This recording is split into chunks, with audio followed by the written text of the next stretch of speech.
Enough outside the country people them plenty glad for me up una again now another time for we for turn back for some of the main thing them will happen inside the week and for inside Tori House we go try for look last week we also start Monday now Monday for New Year but before New Year one reach apart for it to be talk for country people that will go look inside the matter properly this afternoon. Then we go take people them to talk on top this matter where they for all money mob Usai Magil he don't go with money they pay am for ye after where they give work say make it do e no fit finish am sotey now where they suggest say make nam governor e comot other money again for find another company for do work for Olimbe field. We go look inside that chapter this afternoon. We no go forget to country people them for Tori for turn back as we picking them they turn back for school for 2022-2023 academic year. Waiting be the main thing them as we picking the turn back for school. We dey inside that matter this afternoon and we no go forget to for look inside different chapter the way catch we attention for inside the week and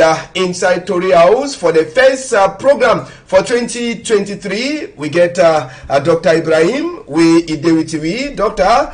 I salute you and maybe if you talk Happy New Year first person for 2023.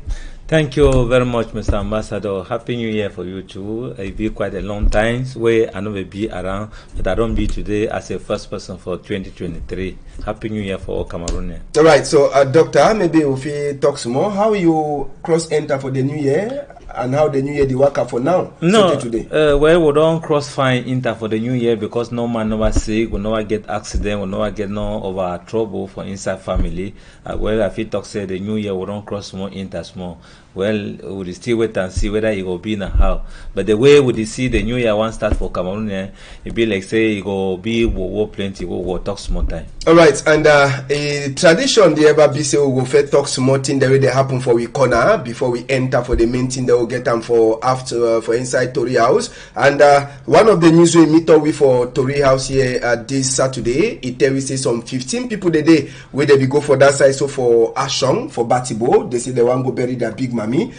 Some boys them they can't take these 15 people them on Thursday. Friday they left these 15 people them, but one of the sub chiefs them for inside that village they never meet up here. And if we hear plenty of the talk them, they say problem with the worry people them for southwest and northwest, it don't finish.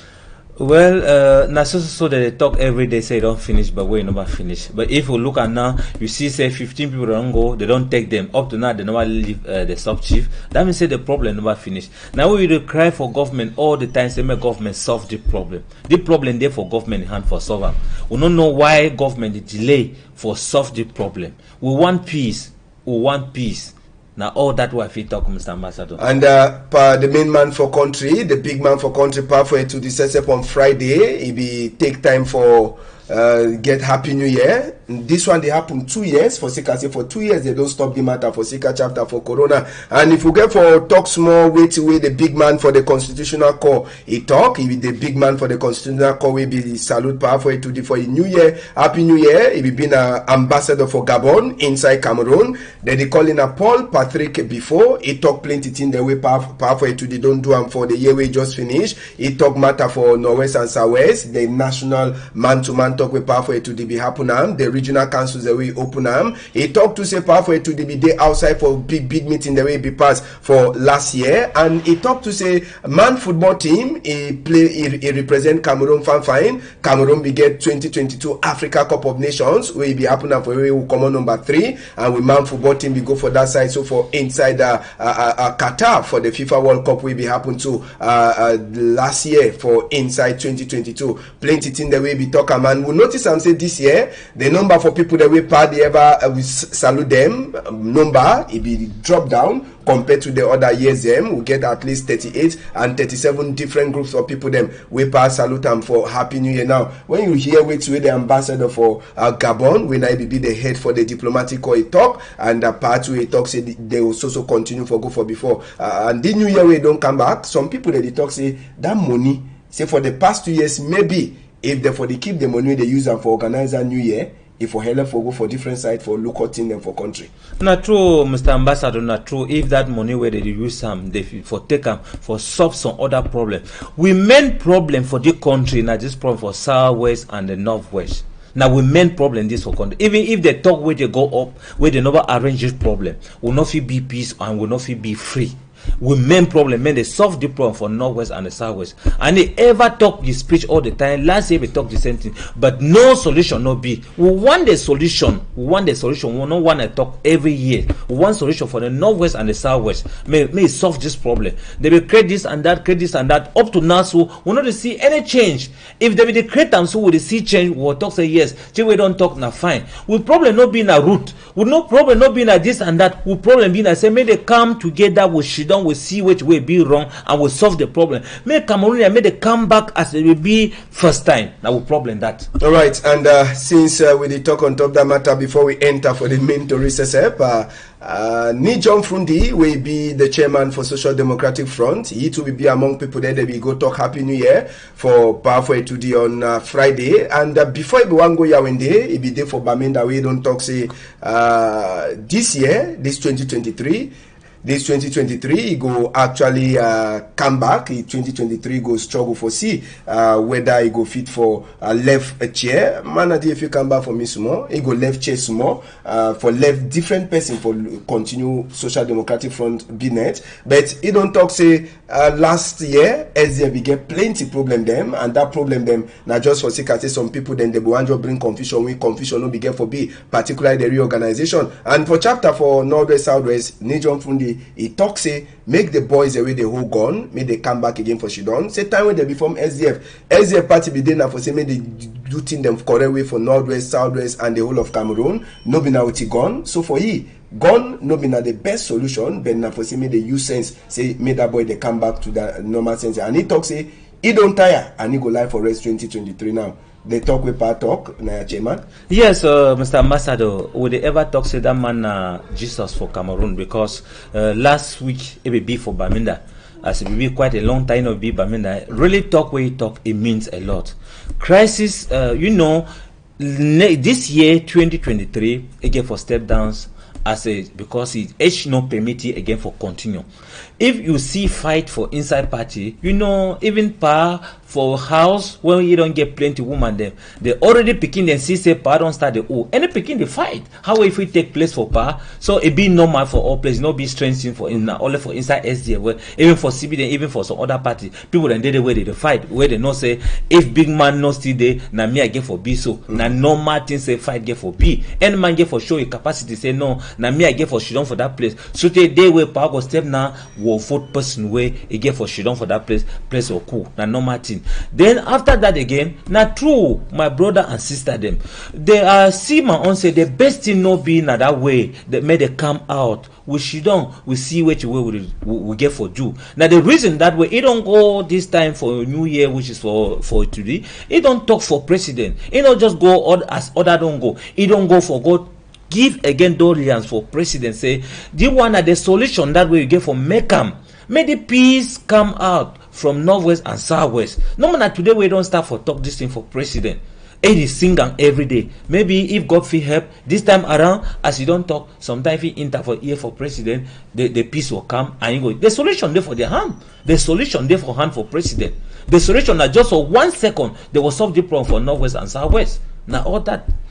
All right, and I'll save all that one. Then we go enter complete inside way to get them, and as we talk, we go turn back for last talk. We halfway to the talk for country people them for 2022. We finish, and we sabi say pass itself. It will take time for talk say waiting. There is some of the thing them we probably talk. Number one, it will talk matter for people that they thief money from Gomna. Say whether you dinner for which side, whether you dinner for which level. Gomna, he goes also find you so he pick you, he put them down for say money from Gomna, no be na money for one person. And pathway to the two, he be talk on top different chapter, walkway, it go dey happen for inside a country, airport them, we part of say they go fix them for say make the airport them for some towns them. Example, the Tico airport, say make the airport he get standard way aeroplane if you go land for day. He talk 2 chapter for road, Bamenda Babaji road where they don't start for work last year already. Where would he expect say if they so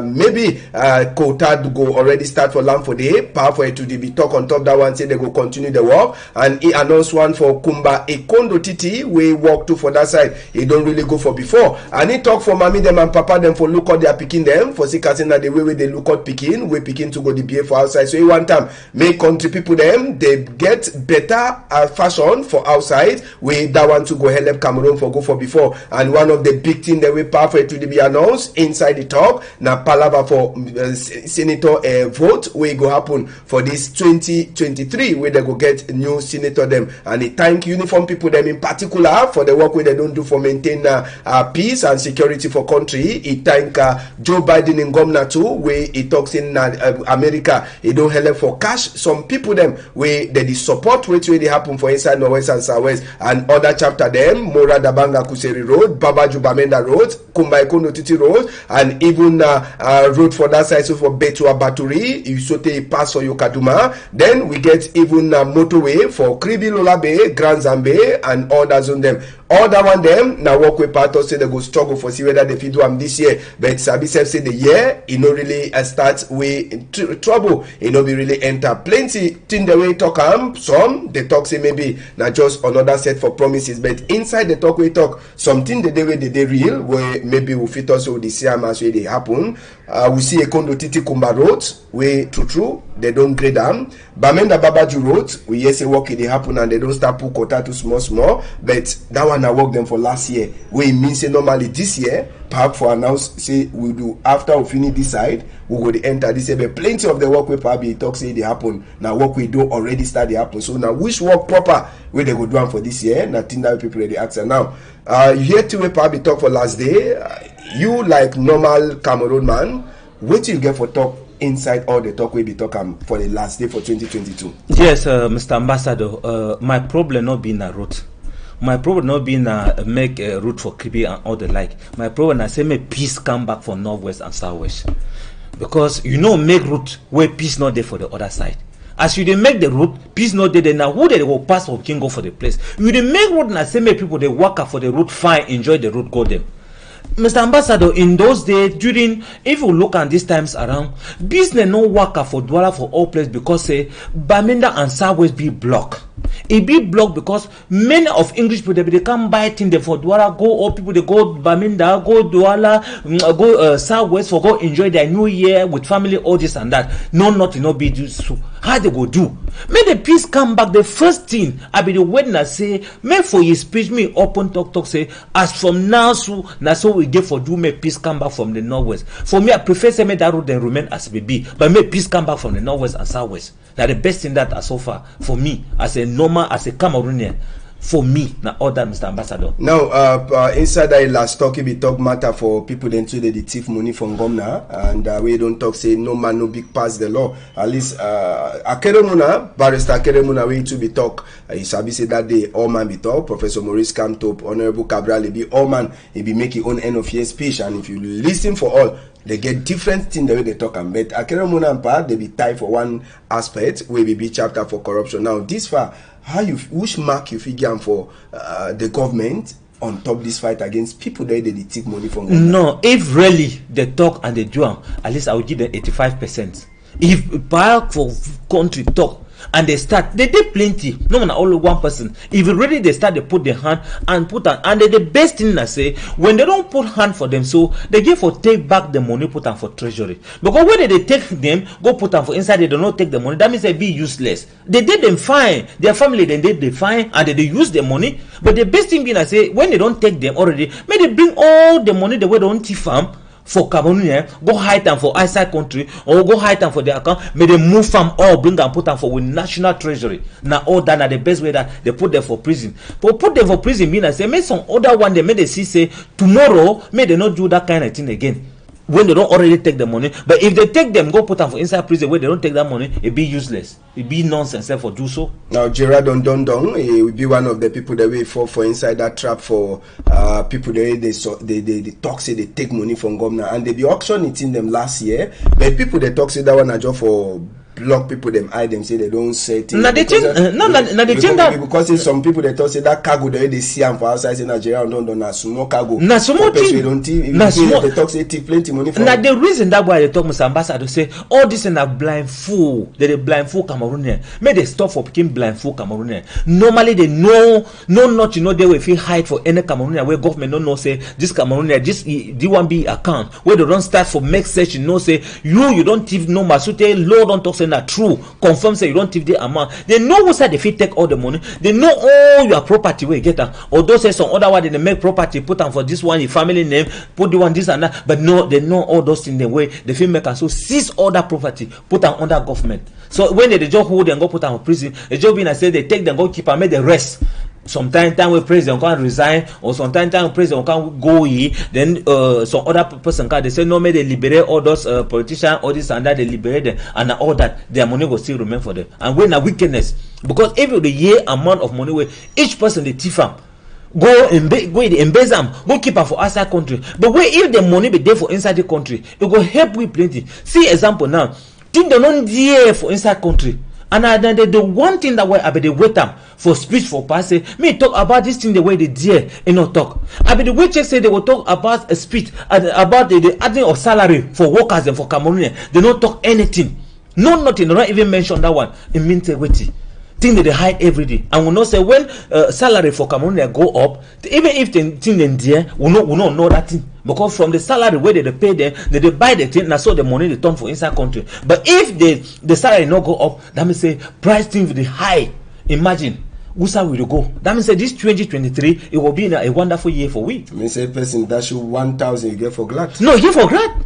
And you don't even know say that 1,000 would not start in this. We don't know whether you can end how. So now he will talk say this 2023 we will expect plenty from the president, but he don't talk password about this prices for things where you don't high. He don't talk anything about the adding of salary for workers them. Nothing. I don't talk about that one.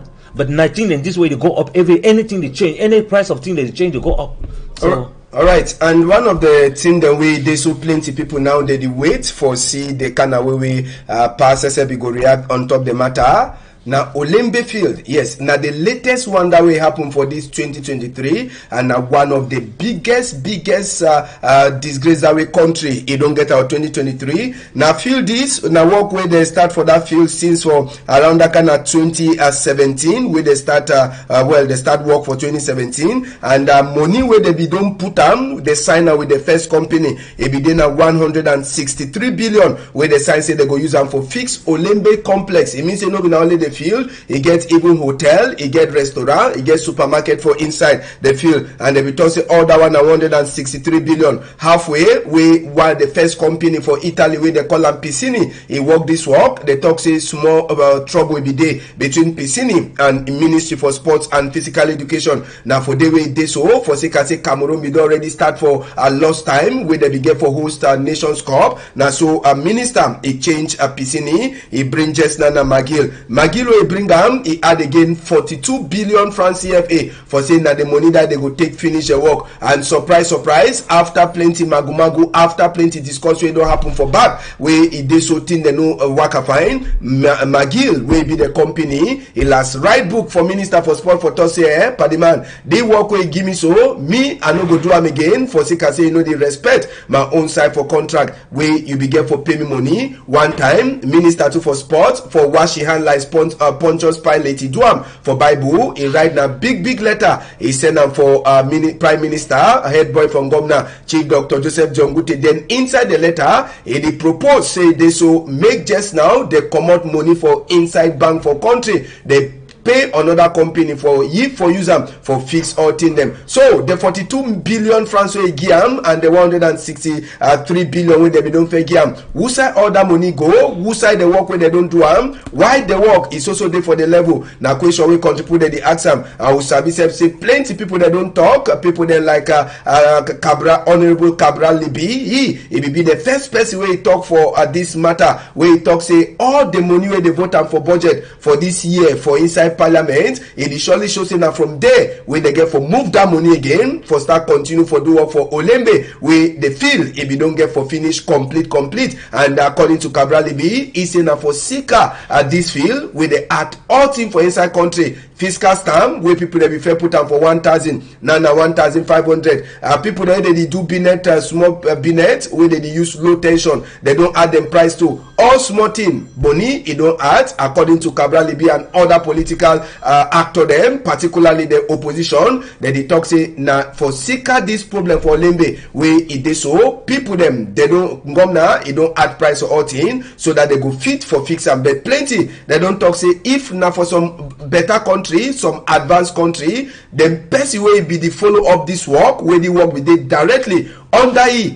First thing, if for even shame self for even write letter send am for Chief Dr. Joseph John Gute, the first way for do now if for just take it by force pension when no person no ask or may wait say they do cabinet reshuffle before they come out for the chair. Number 2 thing, the talk say they get for write that letter send now for the tax force for say can say some period if be day with the work no be the work away strike if be day all time where it dey so and a tax force for presidency now he start the work when a secretary general dey like big man for that tax force they be get for write the letter send am now for the tax force no be na for prime minister now all the matter it show say last if they get for do this finish am according to wetin governor e be plan then we dey talk about around 250 billion plus money wey they get for pay almost 300 billion wey they get for pay complete for fix only one fee for inside the country and just so sabi say e never overtake on Friday I be show now where Egypt e dey finish some other fields na 93,440 capacity wey normally maybe the total money if you want compare with they use and bill only Olembe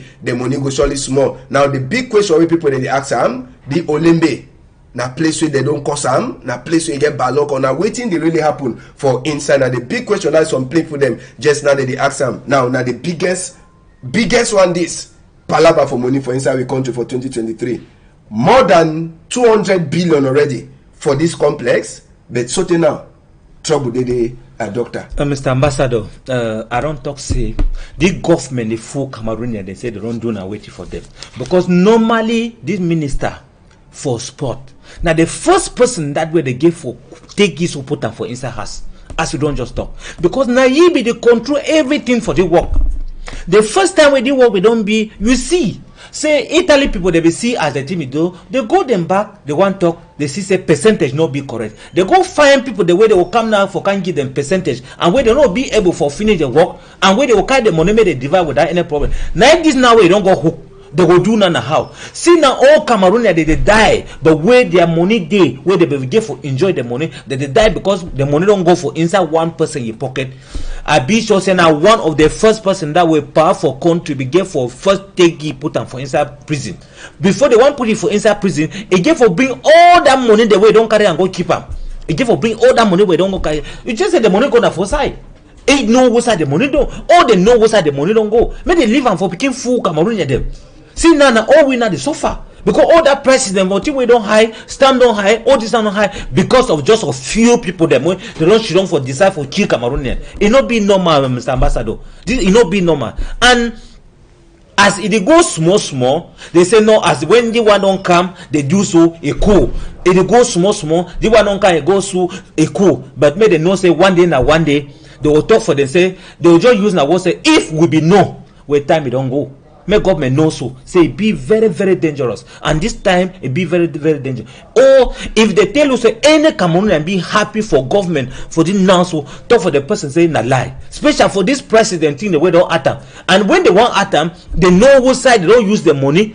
If they want at price for thing, don't say because of this thing, because they don't add salary, if I say man no vex. But as they add a price for thing there, because they don't budget money give for some particular period, they take the money chop them, now for they will bad. So make government be very, very be careful for Cameroonian them. Now, the doctor no completely come out feel already from top this matter. We sabi say plenty time before Nations Cup will even happen. Trouble be beat on top that for this palava for Olembe. Plenty people they talk even before the Nations Cup will start when they do hurry for fixing them for inside fee. Now it be normal say it dey so country the expect say give you some result then you know give the result. You still write letter And instead for they write that letter for talk say me I know they me again for there I don't wash my hand. Instead you write the letter, you do you fine.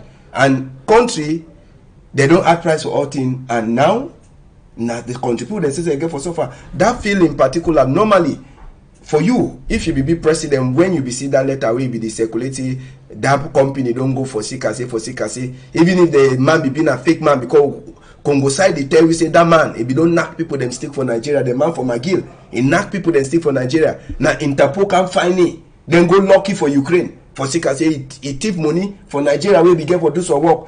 Come Cameroon, come continue to do the same thing, then people they ask and say, this Cameroon where they get people the way they sabi investigate, how they know be sabi say this McGill way they call and so na some 419 something. Plenty people they don't know ask that question. Well, Mr. Masado, you for no say when it don't come, so you don't come again for hand for some people. Then when they do 4192, they arrange now percentage. Now you I don't first talk for you don't understand. When the person don't come, you don't call them say, "Bo, what you want them?" So when I will take and so, you take and so. When go there against them, they make investigation. Now you I don't talk say they know what side all the money don't go. They know what way they pass all. Mr. Masado, they know what way they pass all. For your place like president, if you should down for that chair for inside it to the what you will do when you hear the kind of thing. No, immediately I will convoke them or immediately put them. I don't talk say put them inside prison. Make the money come out but before they know what way they get for people. If you put them for prison, escape the money go come out. No, I they put them for prison and say make the money come out because all their property they will seize them. Government will seize all. Me as a president, I will seize all the property all. Even that man too, I would right from your own place where you don't come out will follow up because law they permit you. Yeah, but the mandate for we say they prison for Ukraine. Well, if they prison for Ukraine, but you don't get property. But person where you be they move together. The secret must come out. When the secret will come out, so they will take everything. And after we they catch after this problem, other thing them they don't show plenty for outside. Other thing they don't show like the amount of money we people them they be the enam for one day. If you imagine say for one day people they be the end more than one for one day. Per person the end around that kind of 100 or more for put them 24,802.38 euro. Now the amount that person the end for 1 month. If you go put them for a France CFA, now plenty money where people the end and for this Olympic matter. The technician, the senior technician, the senior small technician, senior technician according to level. The money be plenty for inside and people they talk say they be been a chop farm for almost all government. Man, a group. Now I don't talk for you for here, Mr. Master. Say now group where they don't organize very well. Like they for take the man immediately. When we can't talk say okay, as you see so, I will give you 50%. You take so, and that's what we get for Mecca. No, when I can confirm say this thing be correct. Like the man not for come up for here way they not take it. Now team for group where they don't arrange them. And well at the blend the FIFA executive too where they can't see talk say all team be correct. CAF where they can't see and talk say no all team be correct. But where all team not be correct. Most that is Cameroon they don't make for the way where they just play them. Or either time where they will just reach immediately. They talk for the say that when our own percentages, no one just confirm say all team be correct. But that is where nothing not be correct. Alright, we go left that one, but Sabi said the thing, it continue for before all people them up. This matter for Olembe, where it never finish even after where they don't spend more than 200 billion on top the field. We Sabi say na complex, as what they talk. No be na only field, it get field, hotel, restaurant, and even small market for inside. So people them, they wait for see action with the big people them for country. They go take them on top this matter. We go come up for day for tell una too. Maybe we'll teach to today we go look we'll zoom small on top Minister for Sick People, Manauda Malashi. He too, plenty people them that they talk concerning he, but when they talk on top the action we be make them for number 1 day for inside January 2023 early morning time. Minister Manauda Malashi for sick people be no be there for a house. He be turn for all hospital them. He meet up sick people them and play with some of them. Not just for see whether doctor them for inside Yawende they be forget say they get for work for that morning time. He be doing a surprise worker for different hospital them where they for within Yaoundé and plenty people them they talk say normal for for country where the one go for before and country where the one can say meeting the better. Na so this thing be get for be where minister go wake up for morning time. He no call no person. He just meet up you. He just come for one of the offices them for see whether work people then they and minister man she be glad with some of the doctor they will be meet up and for number 1 day for January. So I say that 1 day be na automatic public holiday, but minister be one follow up for see people they come for hospital maybe for accident or we sick hold them they get better look